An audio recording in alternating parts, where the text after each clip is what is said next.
everybody. It is week 14, and it is the last show of our season on the Wednesday night show. We don't do the fantasy playoffs, so me and Ryan will be prepping and preparing for Dynasty season. We'll be looking at all the rookie prospects coming up sometime next year, so be on the lookout for that. But we have a great show planned tonight. We're going to be talking about some surprising wide receivers, both good and bad. Some fantasy league etiquette. I saw a lot of Facebook stuff today, some scuttlebutt about some leagues doing some controversial things that we'll discuss.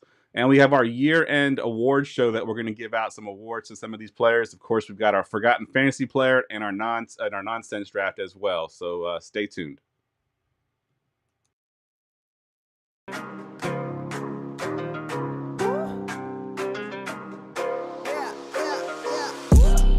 Going for two, kickers are extra, I give them the boot. Ooh, going for two, sit back, relax while I grab me a brew. Ooh, now I'm reclining while putting my time and I'm ready to go.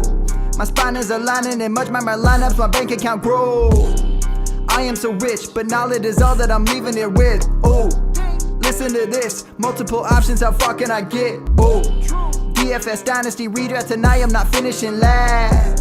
I'm finishing past any and all, I am looking to last. What else? This spot is popping and I am so locked in and only opening the door when it is opportunity knocking. And all of these spots keep on talking and talking. So what are we talking? What kind of alignment? And running it deep, even players forgotten or came from the bottom or hitting that top. And this spot is popping, yeah, this spot is popping. And woo!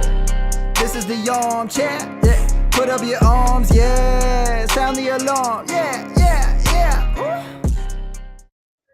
What's up, and welcome to episode 410 of the Armchair Fantasy Show. Of course, we are on the GoingFor2 Live Podcast Network, live here every night on Wednesday, 9:30, YouTube, Twitch, Twitter, of course, syndicated on all major podcast networks. I'm here, as always, with my co-host, Mr. Ryan Steerfoss. What's up, Ryan? Well, not much, man. I just found out I'm probably winning our family movie competition, and I was giggling about it. We bet on top 5 highest grossing movies, and I feel like I'm taking it. I got real excited right when we were starting. Nice. Winning anything just makes you feel good right here. 100%. All right. Also joining us tonight, he goes by just one name, Herms. That's everyone knows him as Herms. He is of the 33rd team in fantasy points as well. You can find him on Twitter at @CH_Herms. What's up, man? I am chilling, hanging out here with the GoingFor2 crew. Thank you so much for having me. It is an absolute pleasure. This is just going to be such a wonderful time. I'm very much looking forward to this. Been looking forward to this for a while. Let's go. Love it, man. So give us a quick rundown of what it is you do in the fantasy space here. Oh, geez. Ooh. I mean, I look stuff up. I write it down. And then I send all those thoughts to an editor, and then they publish it. Now, yeah, I mean, most of what I do ends up being in written form. I do a ton of that every week, multiple articles coming out across those channels you mentioned. And also, I do have a show that I sometimes do with my buddy Nate Paulvote over on the Optimus YouTube channel. That's just the Nate and Herms show. We typically do that on Wednesday nights. We've been taking the last couple weeks off because of the holidays and certain things going on and whatnot. Yeah. But that's another thing people can look out for if you are so inclined. Awesome. Glad to hear it. As always, our show is sponsored by Underdog Fantasy. Check out their best ball leagues, huge tournaments, private leagues, pick them for all major sports. Use our promo code GF2 and get bonus bucks up to $1,000. Simple as that. Download the app, sign up, use promo code GF2, get $1,000 and start drafting. Pretty simple. All right, let's kick everything off here with the nonsense draft. Attention, everyone. Let's mock draft. All right. As you know, I try to theme these as much as possible. So obviously, Christmas is coming up here pretty quick. So tonight we are drafting a fictional something that you would want as a gift for the holidays, and it could be from books, TVs, movies, video games. It doesn't matter. Anything that you can get as a gift for the holidays, and we'll kick it off here with the 101 Herms. Okay, so this technically exists now. Like it only very recently became a real physical item, but I'm going to count it anyway because the amount of time it took between the release of the movie Jingle All the Way and for the Turbo Man doll to actually be manufactured, like I didn't get my first one until I was in my late 20s. So I'm just going to go ahead and say that counts anyway because I'm not a huge Christmas guy, but that movie is so hilarious. Love Arnold Schwarzenegger in it, and it's just the whole concept of him going through all this trouble. Brilliant movie. The Turbo Man doll, 101 for me. 101. Love it. I love it. All right, Ryan, you got the 102 here. Whether I want to try, I have one just to try to snipe you. Because I just feel like it's something you would do. And I'm going to. It's a lightsaber. I knew you were going to do it, you bastard. Even though, after watching Rick and Morty, it might be too dangerous for a human in case it drops through the center of the earth and causes the end of the world. But I've got the lightsaber still. Yeah, great choice. That would have been my pick here if it had fallen to me. I didn't think it would. So I'm going to go with another one of my favorite. It was my third choice, by the way. Your third choice because you knew I was. I just did it early because I wanted to screw you. Yeah, that's smart drafting right there. You knew I was going to take that, so you had to get it early. I love it. So I'm going to go with one of my other favorite series, and I'm going to go with the Cloak of Invisibility from Harry Potter. I think there's all kinds of stuff that you can do with that Cloak of Invisibility. I think it's pretty cool. So yeah, I'll take the Cloak of Invisibility as my first pick here. And back to you, Herms. I'm glad you brought that up because I was thinking from the same Harry Potter universe. Just one of those wands, man. You know, I mean, like I've seen enough of the movies and read enough of the books that, like, I know the hand motions and the things you're supposed to say. I could probably figure it out fairly quickly, and just like you could make stuff float and do whatever. Like, I think that would be super fun. So I'm gonna go with one of the wizard wands. Love it, love it. Good choice, Ryan. You got the 202 here. Yeah, I think there was a little small time so far, myself included. I want ultimate power. I'm going with the Infinity Gauntlet. No, With the ability to control. not have that one on my list. Wow, that is awesome. Yeah, Ryan with the Infinity Gauntlet, that'd be dangerous. Don't get him drunk. Who knows what he might do? Oof, jeez. All right, I'm up at the 203 here. I still got quite a few on my list here, and in the same sort of realm as what Ryan just did with power, I'm going with the Green Lantern's Ring of Power. Oh, that's a good one. Yeah, I think I don't know how it compares to the Infinity Gauntlet, but it's still pretty powerful. So I'll take the Green Lantern's Ring of Power here. It's cute. It's cute. All right, Herms, your last pick in the draft at the 301. What you got? So, I mean, this is something that I've thought about a lot since I was a kid, and I know that the restaurant chain Wendy's recently did their own sort of SpongeBob Krabby Patty type promotion or whatever. But if you could just get me an actual authentic Krabby Patty meal from the Krusty Krab for realsies in real ski life, I would go absolutely nuts. Because it's weird to ask for food for a gift, but that's one of those things. The show's been on since I was like 4 years old. So, like, I've been watching the whole time. I just want to eat a Krabby Patty. I love it. I love it. I wonder if they do gift cards. Mr. Krabs, probably not. I don't know. Maybe a little too cheap for that. But, you know, you could always ask. Yeah, 100%. All right, Ryan, your last pick here at the 302. So I was going to go with the DeLorean but for continuity's sake, I can kind of already time travel with the Infinity Gauntlet. But what I can't do is make people forget everything. So I'm getting the Neuralizer from Men in Black. Ah, you bastard. That was my next pick, too. Oh. Great choice. Ryan sniping me twice here. All right, now I am left scrambling for my next one here. You know what? I'm gonna go with the cartoon route here, cartoon movie. I'm gonna get the magic carpet from Aladdin. I just want to be able to fly and just go wherever I want to go. I got the Ring of Power. I guess I could do it with the Ring of Power, but there's something about riding on a rug that'd be kind of cool. So I'll go with the magic carpet there. All right, that is the nonsense draft. Let's go ahead and jump right into Fantasy Roulette. Let's get ready for Armchair Fantasy Roulette. All right, y'all know the deal by now. We're going to spin the wheel and we're going to see what pops up. Let's go ahead and go to the wheel here. And our first topic tonight is, this one's from Chris O'Brien. He's talking about Jacoby Myers. Tampa Bay allows the 5th most scheduled adjusted points to wide receivers over the last 5. Myers has 11 plus targets and 97 plus yards in 3 of his last 4 games. He goes on and on to talk about Jacoby Myers. So I wanted to pass this to y'all and give me your thoughts on Jacoby Myers for the rest of the season, but then just going forward. I mean, he was not someone that was drafted high, has really put up a really good season on a bad team. But talk about Jacoby Myers a little bit for me, Herms. Dude, this is somebody that I've written about in a bunch of rankings articles and start sit articles, constantly, pretty much since he came back he got injured a little bit early on in the season, but since from week 8 on, he's seeing just 3 games with over 10 targets, no fewer than 7 in that entire stretch. The volume is absolutely nuts. And even though the quarterback play in Las Vegas is suboptimal, whoever it is under center finds a way to get the ball to 2 people. We talk a lot about Brock Bowers, but we probably don't talk enough about Jacoby Myers. Like, it's absolutely insane the amount of looks that he gets every single week, and he deserves his flowers. He has been so good this season. It's ridiculous.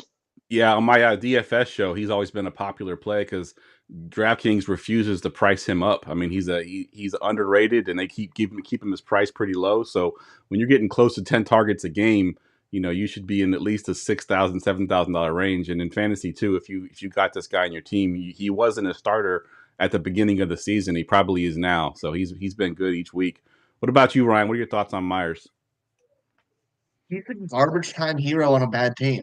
Yeah, Like, you start players like that in fantasy. It don't have to be pretty long as they get the points. Yeah, you start them every week. absolutely. And normally, because of where you drafted them, you can start them a flexing on a wide receiver too, even though you could. Yeah, it's great the rest of the year. Yep, absolutely. We're target chasing, baby. Yep, 100%. All right, our next topic tonight.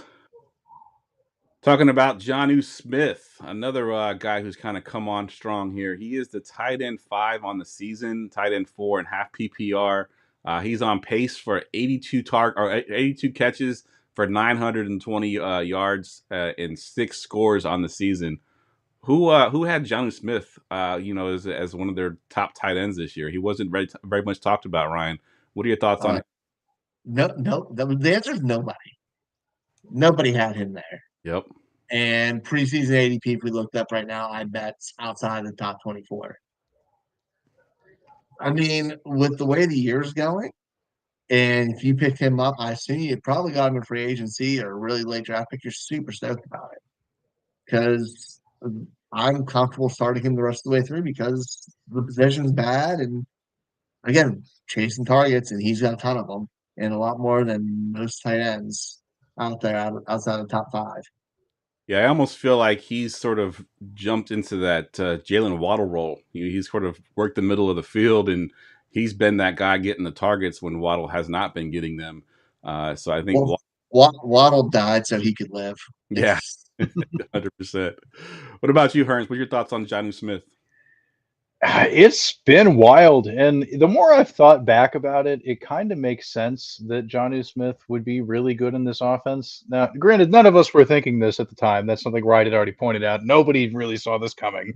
But if we have our hindsight 2020 goggles on and we think about the type of team that Mike McDaniel wants to build in Miami, he wants the most ridiculously fast and athletic dudes out there at all times. And what is one thing that we've known about Jonnu Smith throughout his entire career, whether it was with the Tennessee Titans or the weird kind of hodgepodge situation he had up in New England?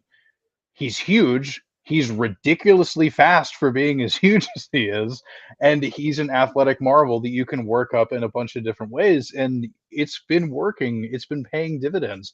Over the last 6 weeks since Tua Tagovailoa came back from his concussion issues, we're talking about a guy averaging 6.2 receptions, 68.7 receiving yards per game, and basically a 50-50 shot at a touchdown every week. Like, that's just, it's nuts. It's like I'm so glad this was on the fantasy football bingo card for the year because it's entertaining as hell. Yeah. I'm just disappointed that none of us saw it coming. Yeah, exactly.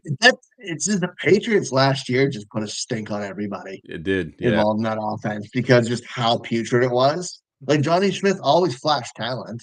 Yeah. He's just never been in a good situation. And boom, you put a talented player in a good situation. It's a learning experience, honestly, like for the future. When an athletic guy goes to a wide open offense like that, we should take notes. And it's going to be something you're going to see down the line, and you're going to got to remember, and it'll be successful.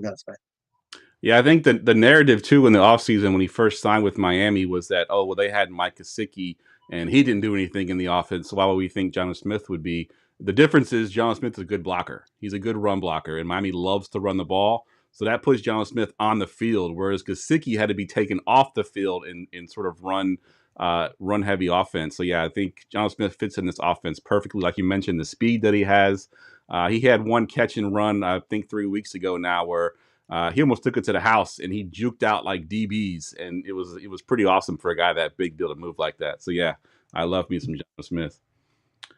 All right, let's go back to the wheel.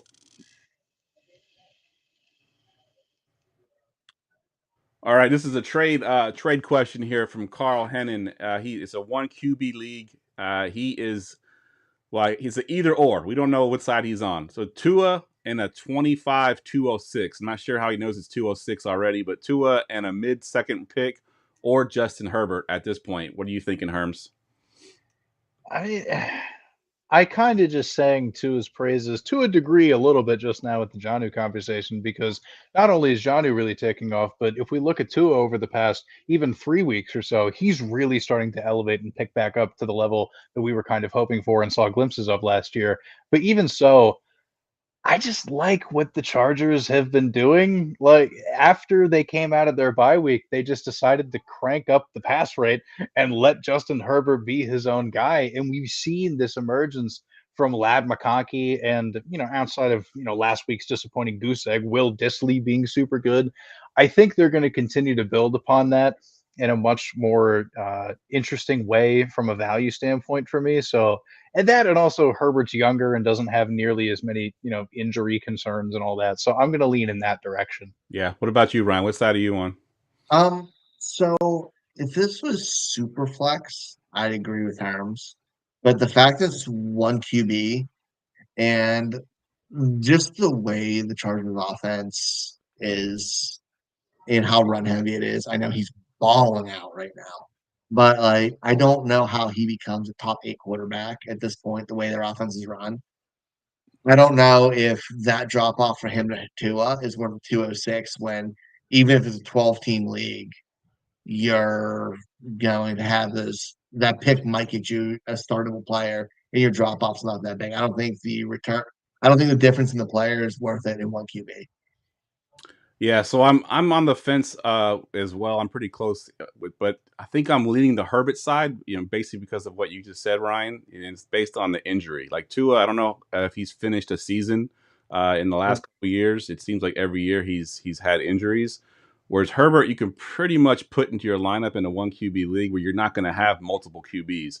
Superflex league, you go with Tua because you're probably going to have 3, 4, 5 QBs that if he does get hurt, you could fill him in. But in 1 QB, you may not have that luxury. See, I'm the opposite. I want this in 1 QB.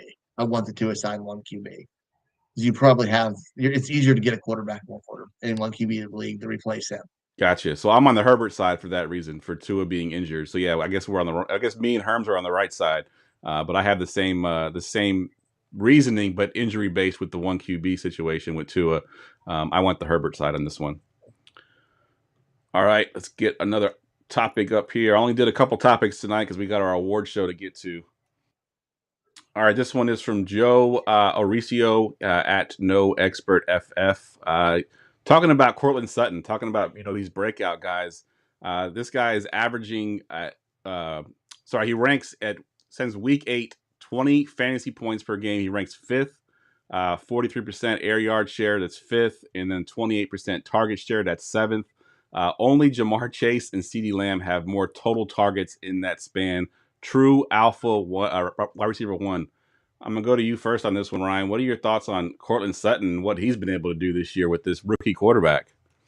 When you see a rookie quarterback build that kind of continuity with a wide receiver and have them mesh this soon, I love him. Like I'm all in on Sutton because of that. Bo Nix is thrived in this offense and played very well, and he just feeds Sutton. And the longer they've been together, the better it's gotten. I'm only more confident in this coming next year, unless there's giant changes. I love the combination of these two, and Sutton is playing just great football right now. We've always seen the like natural God given ability. This is putting it together with it. This is good. This is good stuff right here. This Yeah, is that breakout we've wanted. agreed. I think that the difference between his off seasons and then when he had his good seasons, even last year with a little bit with Russell Wilson, I think he had 10 touchdowns last year. Is Nix and Russell Wilson last year were not afraid to throw those 50-50 balls. And Cortland Sutton has thrived with those 50-50 balls. I mean, how often have we seen him in that, corner of the end zone making those miraculous catches and being able to get his feet down and on a throw that he probably shouldn't have caught. But he's been catching those kind of passes lately. Herms, what are your thoughts on Cortland Sutton?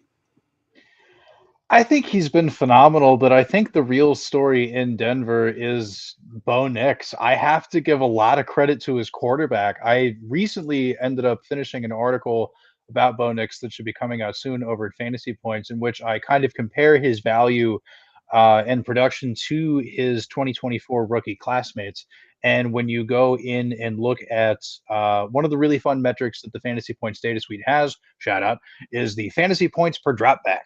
And Bo Nix ranks second among all of his counterparts, including Jaden Daniels, Caleb Williams, Drake May, uh, at a fantasy point per dropback of 0.48. So, I mean, so we know anytime a quarterback drops back, it's one thing. It happens a lot in a football game. Yeah, What that's telling us is that every time he just hikes the ball and goes back and tries to do something, odds are he's going to end up accumulating basically half a fantasy point every single time. That's kind of nuts when you really think about it. And I thought Sean Payton kind of was a bad idea for Denver. I thought the Russell Wilson thing let us all know, maybe this whole thing is cooked. Maybe there's no value to be had here. But man, Bo Nix is making it work, baby. Bo Nix is making it work. yeah, 100%. He is awesome. And the biggest knock on him, coming out of college was that he was that checkdown quarterback. He's been anything but that. I mean, you saw that Marvin Mims touchdown the other night. I mean, that was like a bomb that he threw perfectly. Yeah, he's been nothing short of extraordinary this year for sure. All right, we got time for just a couple more here. Let's see if we can get a good one on the board. All right, we got another trade offer here. Bucky Irving or a 25 late first. It is a 12-team Superflex league with tight end premium as well. So Bucky Irving or a late 25 first. I'll go to you first this time, Herms. This one, I think it's an appropriate value for both sides. I think at this point, with the way that Irving has been able to really take the, kind of lead 1A standing in his committee backfield is rather impressive. And also just what he did last week, accounting for, it was over 200 scrimmage yards, if I remember correctly, if not damn near close. It's nuts. This is somebody I was very wrong about in the pre-Jeff process. I didn't think he was going to matter at all, but like kudos to Bucky Irving. Yeah, I think he's going to be able to stay in this role for a while. And if you're going to sell Bucky Irving for anything, I would hope that you would be able to get at least a late first. So it's kind of a wishy-washy answer, but I think it's firmly just very straight down the middle fair. Yeah, I like it too. It's either or. I think it's going to be very team dependent on what you need. Like, are you a competitive team next year? Then you keep Bucky Irving and try to compete. If you're not, if you're in a rebuild, you go with the late first. And the thing with Bucky too, he was kind of a post draft faller, right? Or post combine faller, where everyone kind of liked him before the combine. Then he had some bad metrics, and we lowered him down. And sometimes these guys are just good at football, and the metrics don't necessarily matter. So I think Bucky kind of goes to that. But yeah, the late first or Bucky, I think, is a pretty even trade there. What about you, Ryan? What are your thoughts here? I'm on the Bucky side. I haven't dove into this draft class yet, but last night's show, I was on with Matt Hicks. We were talking about that and kind of like how the value of this next draft class is going. It's kind of there's still not a ton of like high end value, and you can work really well in the second, third round. So I'm comfortable getting a guy who should be the starter and is just getting better and better week by week, and seems like he's going to be a major piece in that offense Yeah. because he's getting showcased and getting the play over guys who have been proven. I love Bucky Irving. Yeah. I thought he was explosive before the combine. It didn't really hurt it that much for me. I like what we saw, and he's proven the NFL he can do it. Yeah, 100%. All right, I think we got time for one more here. Let's see if we can get a nice one on the board. All right. Oh, this was the one I wanted to talk about. So I've saw a lot of this this week, and different forms of it, different variations. But essentially, how do y'all feel about putting in a weaker lineup when you have clinched a bye, so the weaker team could potentially beat you, so a stronger team stays out? I've heard multiple variations of this. Essentially, losing on purpose in the last week to get somebody else into the playoffs that you think is a better matchup or a worse team to play against. I'm going to go to you first, Ryan, because I got to see that big smile on your face. I want to get your thoughts on this one. Okay, so I love the idea of it. I fully support it. If it could blow up in your face. And if it's somebody who you might have a little trash talking with, rivalry with, and you get to screw them over, fantastic. Would I do it myself? No, because I hate losing, even in like meaningless things, even if it's locked up. But I fully support this. Like, it's not a personal thing I do, but I fully support it. It's gamemanship. If you got a team who's kind of on a hot streak or hitting stride, who might be on the way out because like injuries, hitting late, and them getting some free agents, and you want to keep them out, screw it, go for it. I love it. Do it. It's gamemanship. Good stuff. How do you fall? Rest your starters. Man, this is one of those things where like I get the gamesmanship aspect of it. I get the strategy behind it, but I also just hate messing with the vibes of the fantasy gods because this is one of those things where you're just tempting fate, man. Yeah. I've tried doing stuff like this before, and then it ends up being one of those situations where maybe that opponent ends up being a little bit stronger than you expected, and then that person could, for all we know, go on and win the whole thing, and you were just the catalyst for their Cinderella run. But without getting too heavy into the vibes based things of it all, because you never know. Yeah, like if you're really sure that this weaker opponent is just like demonstrably worse than the other guys that could possibly be getting into the playoffs, then like, yeah, absolutely go for it. There's nothing wrong with it. It might make some of your league mates angry, specifically the person that you're trying to, kind of weasel out of it. But that's a them problem. That's not a you problem. That is it. Yeah.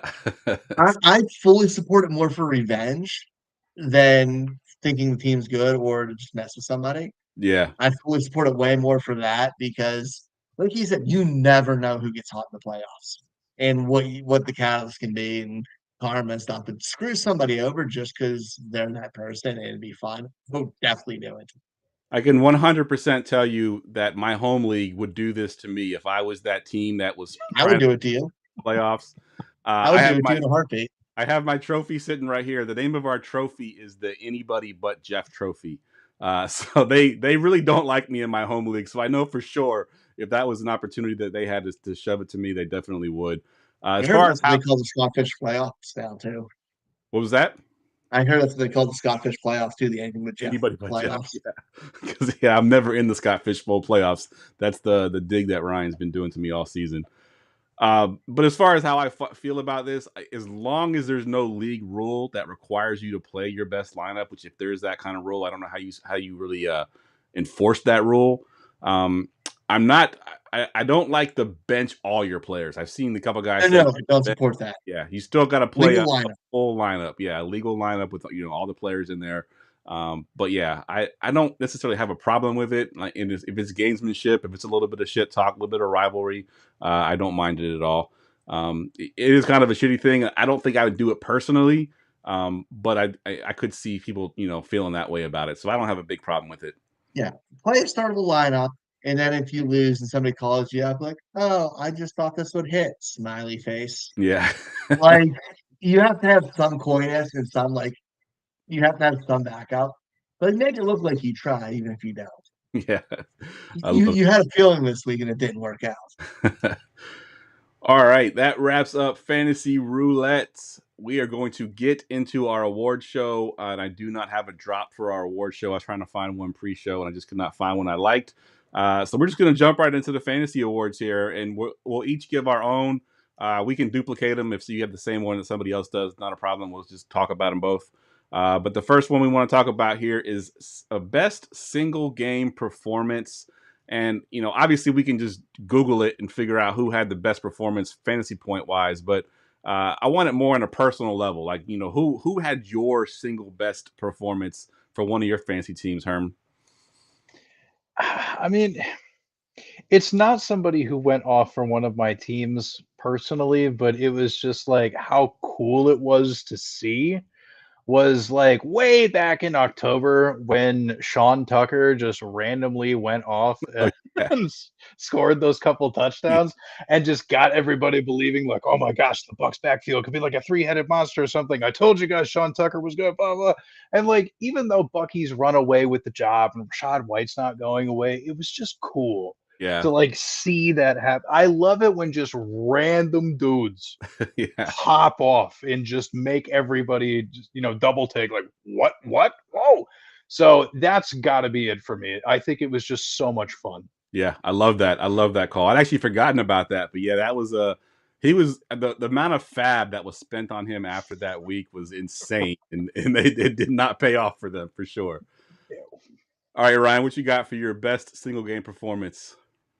Same way. I think one that was like near and dear to my heart because I didn't start this player. But this one just made me so freaking happy. And it was this week. It was Jameis Winston just Oh, putting out the most entertaining 36-point performance you could ask for with all the touchdowns, 2 pick-sixes, just playing pure Jameis ball. And I mean, how can you not enjoy it? I mean, 500 yards and you're throwing 6 touchdowns, 2 to the other team. I yeah. freaking love it. It's so fun. Yeah, that is a good one there. And then the quote after about God get me away, or what was it? I was gonna save you from the pick sixes or something like Yeah, that. something like that. Oh my God, it was so good. Yeah, that is He's awesome. so good for football. I love it. That's a good pick for you because I know how big of a Jameis Winston fan you are too. So the fact, I love Jameis. I love him even more that he's bad and good at the same time. yeah, He's exactly. great. He's awesome for football. All right, so my pick has a little bit of a personal nature because it's sort of in my team. My team. This guy has been a hard-nosed guy. He's always been known as the blocking receiver. He's overshadowed by the Deebo Samuels and the Brandon Ayuks and the Christian McCaffreys and the George Kittles. And that's Jawan Jennings. When he had that 175-yard, 3-touchdown game, I think it was all the way back in September, just blew up. 46.5 PPR points. Had a monster week that week. No one started him. At least I didn't in my league. Now, I played him in DFS, and that really paid off quite handsomely. But, yeah, Jawan Jennings, not only was it my personal team, but I owned him in a couple leagues, a couple deep leagues on my bench. But it was nice to see him go off for those 47 points there. All right, the next one we got here, we'll go to you first, Ryan. Most annoying fantasy vulture. I think we'll make a certain listener of the show upset with this one Yeah, because one I got. this player is unstartable in fantasy football. And he only has 48 carries on the year. But Roshan Johnson has 6 touchdowns. It's such a waste of fantasy points because you can't use them. I'm sorry, Jamie, but my God, is he so upsetting. 2.9 a carry. He's freaking useless in fantasy this year in this terrible offense. But 6 touchdowns, just screwing everybody. Yeah, that's exactly the same player that I have because I made a midseason trade for DeAndre Swift to try to make my third championship run. And Roshan Johnson, to keep seeing him get touchdowns when it should be DeAndre Swift getting those touchdowns, has been pissing me off. So I had the same most annoying fantasy vulture. Herms, did you have that? Are you sweeping it or do you got somebody else in mind?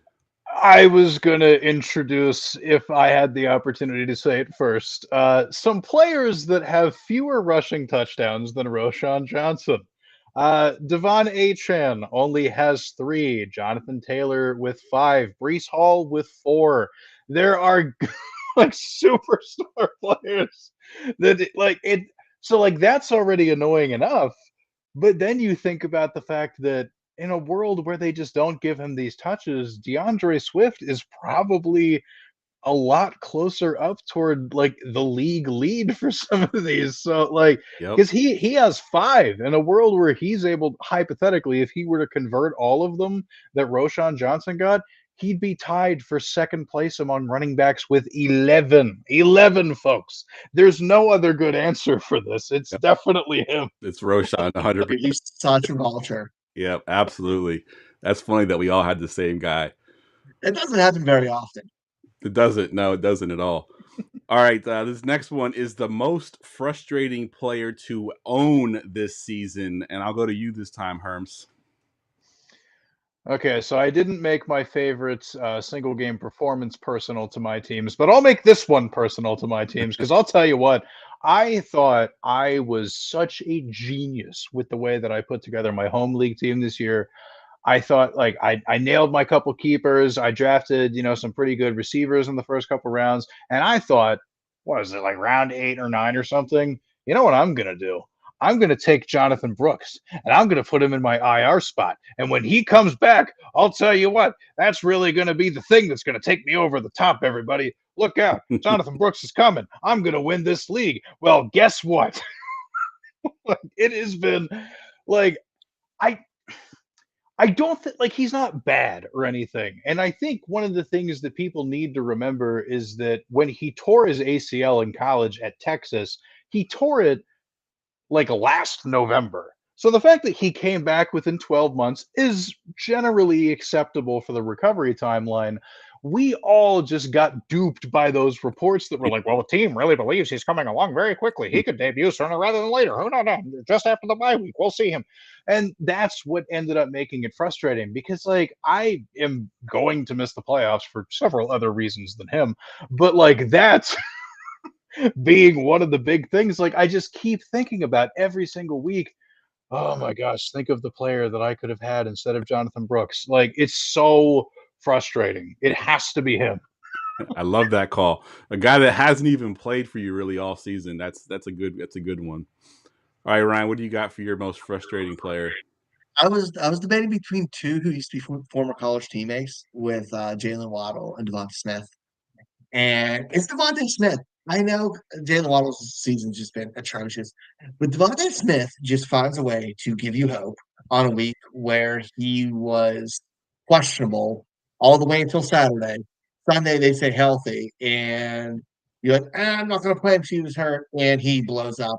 And then the week he's healthy all week, he has 3.4 points. Yeah, He's done this all season. He's been such a roller coaster. I know boomer bust players have their role, but you didn't draft him to be that. Like you did, but you didn't. You expected him to be more. more And the inconsistency, it's just the high highs and low lows are just too different. And the highs just aren't high enough. yeah. Like All your right, highs are 15, 18 points. No, that's not worth single digit games. It's definitely. not worth it. If he was popping out a couple 30s here and there, maybe. This is just, oh my God, he's so frustrating. Yep, 100%. 0 100-yard games on the season, by the way, for Zero one. somebody dropping what, top 14 pick this year, top 12 pick for Yep. receiver? All right, mine is also personal. And I pulled up his game log because this is a running joke in my home league. Whenever I start this guy, he's terrible. Whenever I bench him, whoever I put in his spot goes off every single week. So the first 2 weeks I didn't play him. He had 10 targets the first week, only 11 points. 22 in week 3, and then I'm like, okay, this guy's got 10 targets, 11 targets the first couple weeks. I'm gonna play him against Dallas. He gives me 5 points against Dallas, and then I play him again the next week against Buffalo. He gives me 2 points. So I bench him, and then Cincinnati he gives me 20 points, and then 23 points on my bench. And this continues to go where it's like, okay, I gotta play him. Tampa Bay, worst pass defense in the league right now. He gives me 4 points when I start him. That guy is Zay Flowers, Ryan. That is your boy. He has been frustrating the hell out of me. And I have him in my home league where I've got a plethora of receivers, and I've been playing him over guys, like Jalen Waddle, DJ Moore. I'm trying to think who else I got that I've been Debo Samuel. It doesn't matter who I play. If I bench Flowers, whoever I play in this spot is going to go bust. But if I play Flowers and leave him on the bench, that guy's going to blow up. Like that 28-point game that Jalen Waddle had. Yeah, he was on my bench. I had Zay Flowers starting in that game. It's been so frustrating, and it's just, he's having a good season if you look at overall. It just seems every week that I put him in my lineup is the week that he give me like 1 or 2 points. It's frustrating as hell. All right, let's go to our breakout player of the year. Let's see. I'll go to you first this time, Herms. Who you got for your breakout? There's a lot of different directions we could go with this one, but I think because of how much people kind of overreacted to his quote unquote poor rookie season. You got the Tell me you're going the same players, Mike. Yeah, Jackson Smith-Njigba, dude, like it's working. Like he finally was able to get a foothold in this offense and put Tyler Lockett into irrelevance. The hiring of Ryan Grubb as the offensive coordinator, formerly of University of Washington, has been a really great choice for them. And even just over the last 4 weeks alone, now last week only 4 targets, but prior to that 7, 11, 13, going back even further 7, 6, 9. Like it's happening. People got really worked up over the fact that he didn't deliver right away, and we're just like, you got to sell him in Dynasty. Like he's a bust. It's over. Blah, blah. And this is just a good lesson in patience, because like one of the things that really bothers me about somebody who publishes like Dynasty content regularly, have to keep an eye on the market and do all that stuff, is just watching players fall in value for no good reason. Like, just be patient. The point of Dynasty is that you have their whole career. Yeah. It's not just like the first season does not necessarily mean, well, this is what he is. So like, yeah, like shout out JSN for just silencing the haters. It's working. Yeah, so I think we all have the same guy, because I also had Jackson Smith-Njigba, and I had a backup for him, but go talk about him first. I had right. something I want to see on him. He was kind of my guy in the offseason. I had a couple TikToks that I did on him. I talked about his rookie season not being as bad as everyone thought. I think he had almost 100 targets, nearly 1,000 yards as the third option in the passing game. It was just a matter of time before he took over for Lockett, and I was kind of all over Jackson Smith-Njigba. Had him in a bunch of my best ball leagues. So yeah, I think he has been the breakout guy. He might have even taken over DK Metcalf at this point as far as the number one target in that offense. So yeah, he was my clear cut. I do have a backup as well, Ryan, but I'll go ahead and let you go first. Yeah. By the way, he's the 8th youngest receiver in the league. That's crazy. Yeah. And we just forgot about him because he went early. I'm just saying. It's I was debating between 2 players, and I just wanted to go on a patience rant, and that's why JSN led it for me, because I always say be patient and quit jumping to conclusions. All those beat me to all Roma Dunze owners out there, listen to this podcast, because it's going to be the same thing. Yeah, for Dunze. For sure. I mean, we have a new top 5 every year in, year out, fantasy quarterback right now, who's going to be a lock top 3 super flex pick for the foreseeable future, and that's Jaden Daniels. Like, I know Bo Nix has been great, but what Jaden Daniels does with his legs too, fantasy wise, he is an elite company, and is a fantasy superstar. Like, it's an easy breakout, but he has to be talked about. Like, you can't bring up breakouts and not what he's done. He's been just electric. Absolutely. Albert in the chat's got Chase Brown. That's another really good one there. Absolutely has really come on lately. And my backup was Chuba Hubbard, who basically made Jonathan Brooks sort of he didn't need to come back. Leave him alone. Come back, talk about him later. He's up for something else. All right. Let's move on to the biggest bust. We'll go to you this time first, Ryan. Okay, I got distracted. I forgot who fixed us. Biggest bust. Oh my god, this, I feel like he didn't do as bad. No, I'm gonna say Jonathan Taylor. I know everyone's really hated on what they've seen out of Anthony Richardson this year and how he's flopped. But Jonathan Taylor was supposed to be the steadying force of that team. We took him mid first, early second, almost unanimously in fantasy. And he's RB25. Yeah, He has enough carries where he should be higher than that. Like you got, man, it's so frustrating. I know it's not bottom barrel and you're still starting him every week, but for where you drafted him, where you picked him, that's detrimental to a fantasy team. Like if he was your first round pick, even your second, you're hurting right now. Like that screws you over. And we expected more at the running quarterback. And he should have been there to help carry that team when they were down. agreed. What about you, Hearn? What you got for your biggest bust? I it's tough because this isn't somebody that was drafted like obscenely high or anything. I don't want to be the person that's going to penalize like Christian McCaffrey for being hurt or whatever because injuries happen. Like, of course, that's a ridiculous reason to call somebody a bust. But somebody who was drafted uncomfortably earlier than people care to admit, I am holding all of you Zamir white people out there responsible. Okay, because this is just another example. Like I remember Kenyon Drake with the Arizona Cardinals. That's that one year where it was like, well, he's the only guy there, so of course that's going to work. And then when Mike Davis had that picture go viral of him in shorts with the quads and all that when he was with the Falcons, and people did the same thing. Well, he's the only guy that's there, so we need to stop like doing that to ourselves. Like I'm not going to pretend that I've never fallen for it because obviously we all have to learn that lesson at some point. And there are players like this that come up every few years, but like once you start to like, notice the pattern and can kind of smell the BS that comes from certain guys, you're like, that's this year's blank.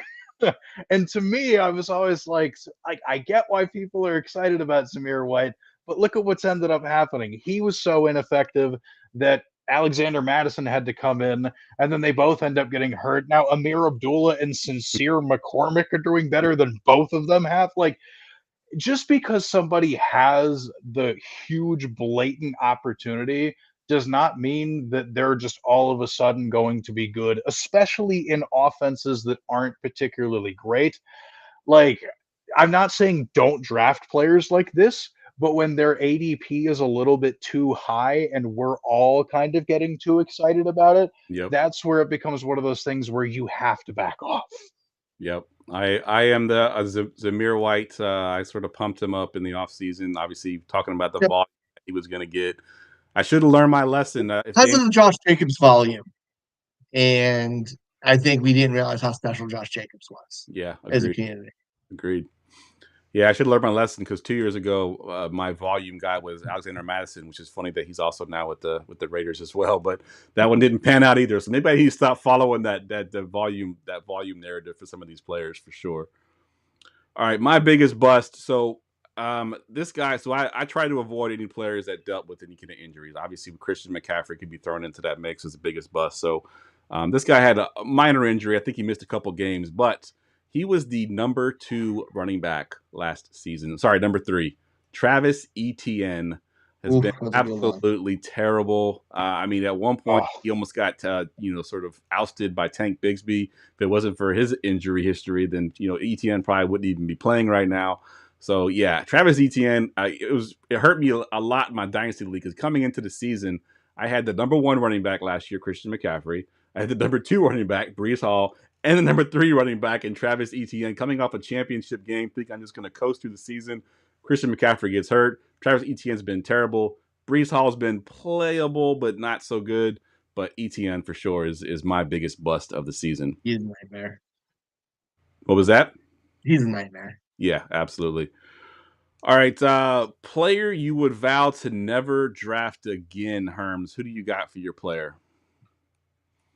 I try really hard not to do stuff like that, but just after how frustrating and it may sound contradictory based off of some of the really nice things that we were saying earlier about Jonnu Smith and Tua and the Dolphins offense. The unpredictability of the passing attack with Tua's health always being in flux kind of makes me want to avoid Jalen Waddle for the rest of time. Like, I think he could have reasonably qualified as being the biggest bust and nobody would have batted an eye. And I don't think it's really a matter of him being a poor player or anything. He's obviously tremendously talented and has done very well in the past. But like we've seen multiple times now in multiple seasons, back-to-back years, that when two is out, the ability for Jalen Waddle to do anything just immediately drops. And that's a concern that's not going to go away for me. If I already have Jalen Waddle on a dynasty roster, then like, whatever, so be it. But, in redraft, probably not going to do it again. Dynasty, I'm not really going to go out of my way to acquire him unless I get like a super good discount or something. It's the unfortunate reality of the whole thing. So I think that would probably be, if I was going to swear off somebody, it would have to be him. Yeah, he's close to my list as well. I've picked him up the last couple of years. Ryan, what about you? What is your player you will never draft again? I'm a firm believer I don't have a do not draft list because I think players' values can vary and it changes. So I thought about this long and hard, and I'm just gonna make it my own rules because it's the last of the season What and do you do? nobody can control me. I am never again taking a tight end in the first 2 rounds. It's not doing it. Anytime I've done it, it's not worked out. Sam Laporta, screw you this season. Like it's not happening anymore. I'm done with it. It never works out because it is an unpredictable position. And as good as a player can be, they can be gone so quickly. Like, Yep. I don't not believe in talent of some of the guys drafted high, but I don't trust the volume of the position sometimes. Yeah. So I am out on early round tight ends, all of them. So you can put 30 players in mine. I don't care. I love it. So mine is going to stick in that tight end range as well, and mine is Kyle Pitts. I took him in all my dynasty leagues. I've been holding on. You're never should draft him again. Yeah, I'm off limits on Kyle Pitts. I had him in my Scott Fishbowl league last year, but I did it again this year. I got him in my redraft leagues, thinking, "Oh, this is the Kyle Pitts year. He's got a good quarterback now. This is going to be a good offense." And everybody around him got better. I mean, even Darnell Mooney had an awesome season this year, but Kyle Pitts has been nowhere to be found in most games. He's had a couple bright spots here and there, but for the most part, he's not any good. So I will not draft Kyle Pitts again. All right, we are giving out a Lifetime Achievement Award. This is a guy that's been a good fantasy player, kind of reached the end of his days. Might still have some good NFL days left, but we are going to retire him. And I'm going to go to you first, Ryan. Give me your Lifetime Achievement Award player. Oof. I know it's going to be controversial because his situation is good, and I think he still might be able to perform and be startable at some point. But I said I was out on the game of the season. I'm sticking with it, doubling down. Devontae Adams. Like he showed some flash. He had some good games. He went to his buddy. Wheels fell off. I don't think if he finishes his career on the Jets, there's any hope. I'm out, man. Great job, dude. You had an awesome career, but I think it's done. I think miracles can happen, but I'm done. He's gone for me. Let me ask you this, because I saw this hypothetical on Twitter, and it kind of made me chuckle. So the season ends, Aaron Rodgers retires, and the Jets announce that they are signing Jameis Winston. Does Devontae Adams' stock go up with Jameis Winston being there?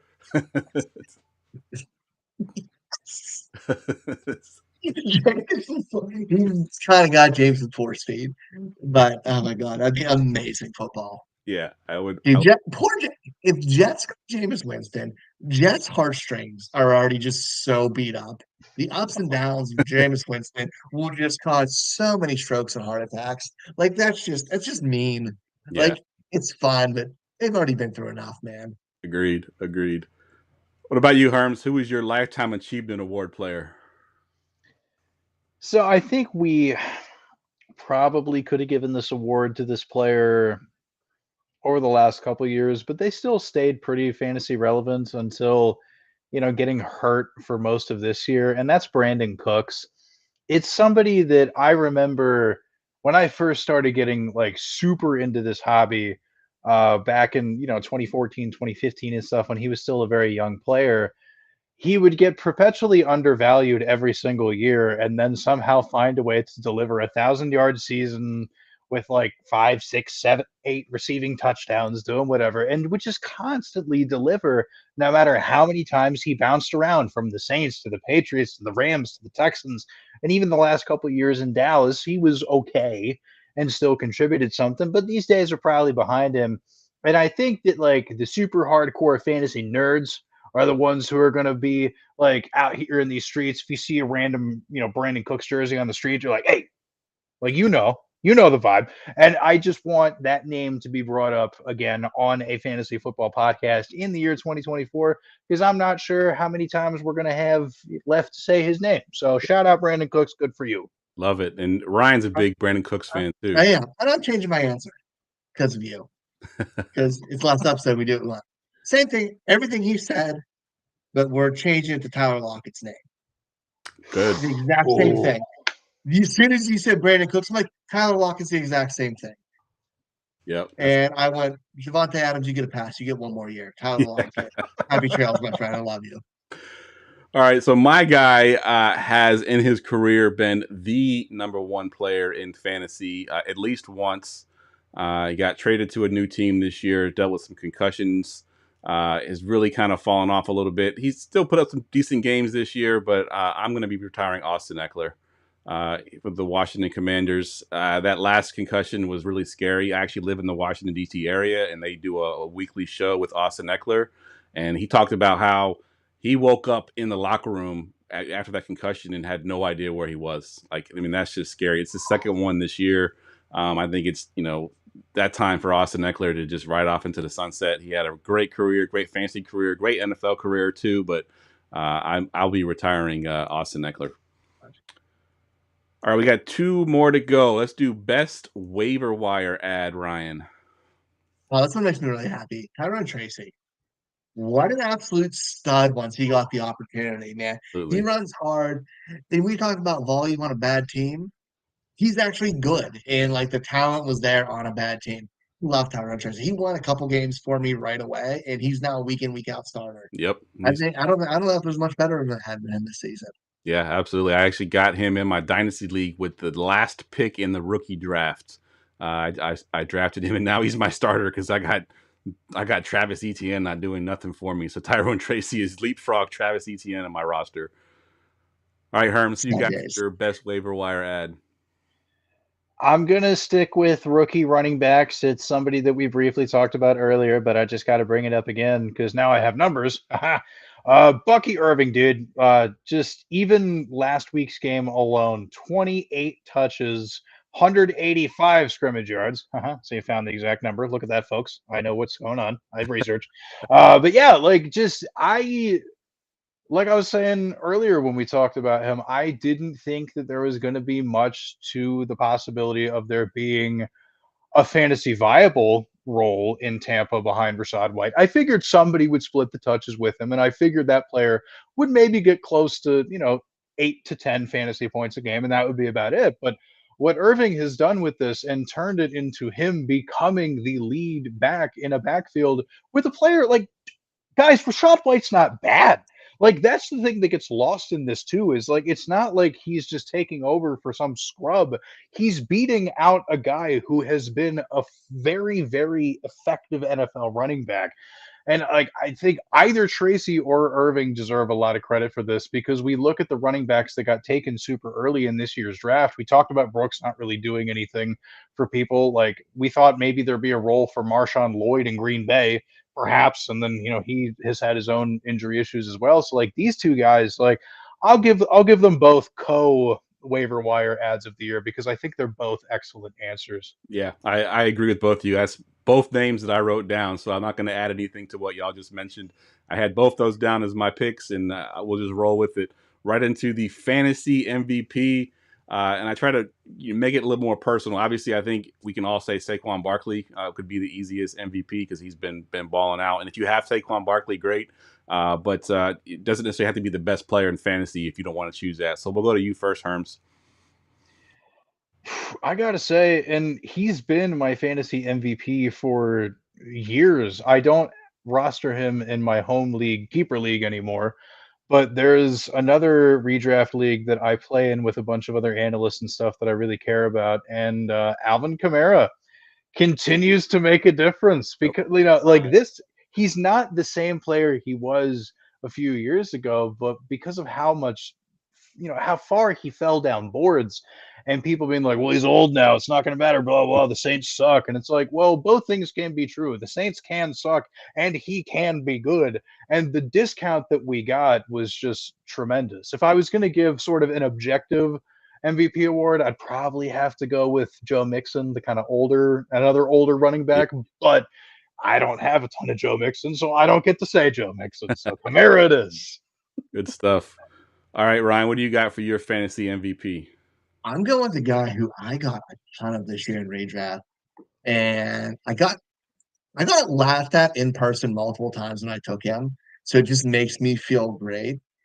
And he was going at RB43. That's Chuba Hubbard. Great call. He has been just lights out in playing so far above expectations. He's going to be over 1,000-yard back this year. He got re-signed. He's a legit good football player. I liked him coming out of the draft and had some faith. I know we thought he was going to lose his job this year, but he had the starting job coming in. That's the opportunity early. And he just held on to it, man. Love Chuba Hubbard, and he was free everywhere. Yep, I love it. Great call. All right, so my fantasy MVP is definitely for redraft. Dynasty, you had to pay a premium to get this guy, but in redraft, he was a lot cheaper. I'm going to give you the list of the players that have more fantasy points than he does right now, as far as receivers go. Jamar Chase, Amon-Ra St. Brown, Terry McLaurin, Justin Jefferson, and then my guy, my MVP, Brock Bowers. Playing tight end, he'd be a receiver 5 if he was a receiver, but he's playing tight end. So you're essentially getting that huge advantage over the rest of the field by playing a receiver at tight end. And I got him, pretty late in a lot of my redraft leagues. Obviously, Dynasty, you paid a premium for him, so he's definitely paying off his value there. But in redraft, he was falling. There was the narrative, oh, he's a rookie tight end.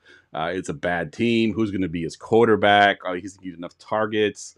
It just, Brock Bowers has been absolutely phenomenal in his first year here. And I think, unlike Laporta, I think his can stick. Like Laporta had all the touchdowns last year. And, Laporta is still a good tight end, but I don't think he'll ever be the tight end one with that volume that they have in that offense. But Brock Bowers, I mean, he's getting the yards, the targets, the receptions, and he's getting touchdowns too. So Brock Bowers is my guy. All right, let's wrap up the fantasy awards here, and we'll jump right into our Forgotten Fantasy Player. Get ready for GoingFor2.com's Forgotten Fantasy Player of the Week. All right, Herms, you haven't been on the show before, but this is a segment we end every show with, and me and Ryan have a pretty good track record at guessing some of these guys. So go ahead and give us some of your hints here for your Forgotten Fantasy Player. So I am also from the Washington, D.C. area. While I was raised predominantly to be a Pittsburgh Steelers fan by my parents, the Washington Commanders have always been a very special team to me.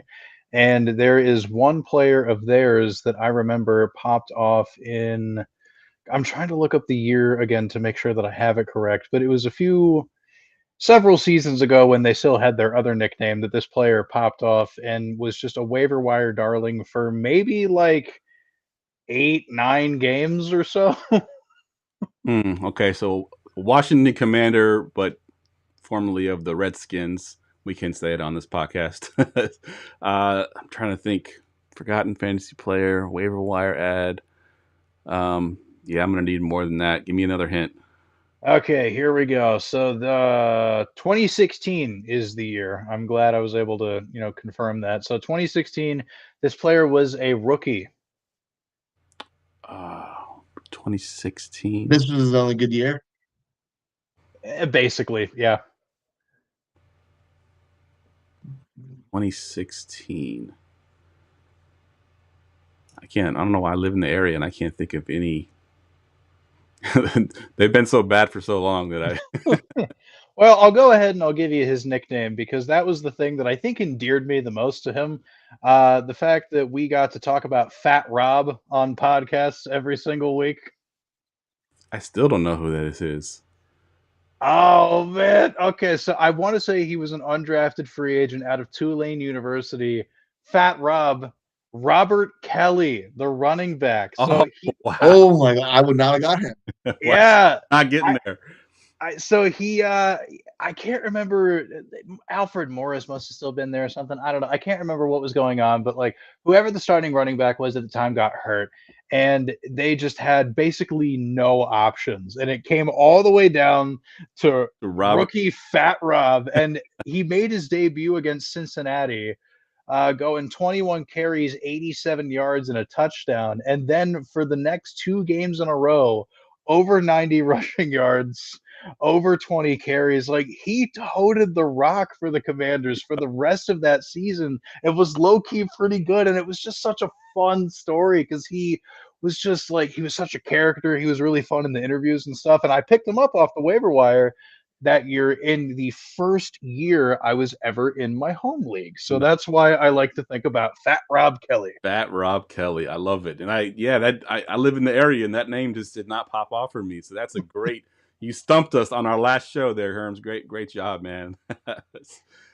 All right, that wraps the show up. We're going to go around the room. Give us your Twitter handle and plug anything else that you're working on. Herms, I want to thank you for coming on, man. I know it's been a long time. I was supposed to get you on a couple of years ago. Actually, when I first tweeted you to come on, I'm like, oh, look at that, right above me. And I forget what year it was, 2016 or something. I was supposed to get you on the show and I didn't. But glad to finally get you on the show, man. It's been a blast tonight. Give us your Twitter handle and anything you want to plug right now. Of course, yes. Thank you so much for having me. My name is Herms. You can follow me on the Twitter machine at ch_Herms. If you are somebody who is on Blue Sky, I am there just at Herms, and then whatever the rest of the stuff comes after that. Those are the 2 places I primarily hang out and share my random thoughts, and also share links to my articles. All of my redraft content comes out right now on the 33rdteam.com. And if you want to see some of my musings about dynasty strategy and theory stuff, you can go over to fantasypoints.com. And the Nate and Herm show on Optimus Fantasy most Wednesdays, not every Wednesday, but like most Wednesdays at like 11:30 Eastern or whatever on the Optimus YouTube channel. Good stuff. Ryan, what you got going on? Find me here, I guess, not Wednesday nights for a while until Christmas. So we're taking a little bit of a break, which is kind of cool. And then find me over at the Rookie Big Board Dynasty Big Board podcast. If you get a chance, go on and look up last night's episode. We talked about like building strategies for scouting rookies, and I brought Matt Hicks on for it. It was such a good episode, and there's so much good knowledge if you're trying to get your scouting together and you want to start watching film for the first time or trying to move up for it. It was such a good episode. I have to try it out to give it a listen. Good stuff. I'll have to go add that to my playlist for tomorrow morning when I drive to work. So yeah, good stuff. Thank you all both again for spending an hour. I want to thank everybody in the chat for jumping in and saying hello. Jamie, as always, I know Jamie's going to miss us for the next 3-4 weeks until we decide. Jamie, sorry for making fun of Roshan on our last show, but yeah. he's a master, man. Yeah, it was 100%. So yeah, this is our last show this year. We haven't quite decided when we're going to come back yet, but when we do come back, we're going to be doing our dynasty stuff, talking about the rookies, as Ryan just mentioned. His last podcast did that. So we're going to be breaking down the rookies here pretty soon. So have a good holiday season, everybody out there, and we will see you in 2025.